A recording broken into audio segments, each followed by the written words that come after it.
that makes me think, about what a country or a people is, because something like China is behaving as a kind of a unified consciousness, which is trying to protect itself and trying to preserve itself as if it's, its own living being. Because what do you care as an individual what happens to China, even if you live in it after your death? You don't really care about it, right? You don't get to live in the China that you help.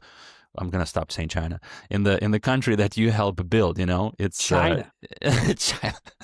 It China, just feels so good China, to say. China. But yeah, it's like you.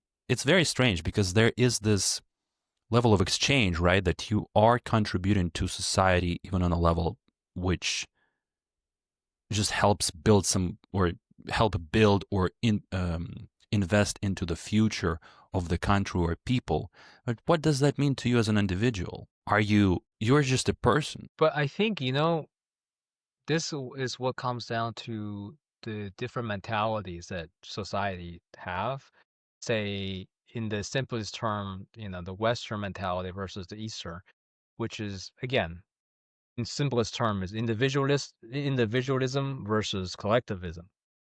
So in the Eastern thought, the idea is that you are related to everybody else. So it matters what you do as an individual because you affect everybody else. You can't just be like, oh, I can do whatever the hell I want with no repercussion just because I'm free to do whatever, right?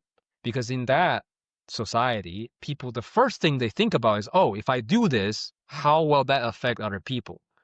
That's what other, this is why in Eastern culture, shame is such a big thing, right? You don't want to do anything shameful that brings shame to your family or to yourself because then it's like, well, other people do judge you because it is a society, right? So each individual action are judged based on the Then group you think. do kind of live and behave as, and then by extension, view yourself as the whole society in a way, right? Like, very practically and physically speaking, that's what it means. If you behave like it, if you abide by such rules, then you are it. You are living as a society, really, not as an individual. Because where's Or your individuality then? If you're essentially restricted, because it is a sort of restriction of your individuality. Because your individuality would be you do whatever, regardless. You decide like I decided,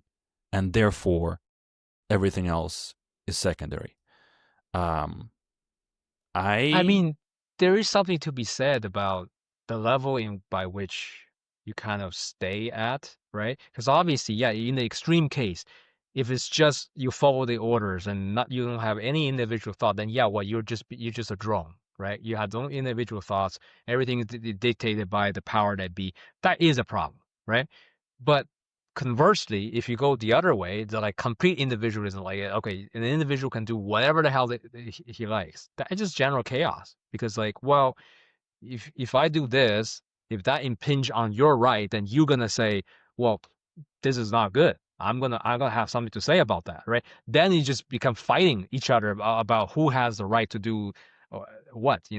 But so what you want obviously is not the extreme example, but like somewhere in between or somewhere that's kind of like you gain the benefit of that, but not extreme enough where you're also getting all the negative aspect of it as well. Because obviously individualism is important. I do think that you can't just go group thoughts because sometimes the mass psychosis that is a thing, you know, like the group thought can be stupid. The people can do stupid things, and this is what happened in Chinese history as well. Just because a group of people say this is how you do it, then this is what we decided, and then society get destroyed because of that. right You know, because it so wasn't the right insight.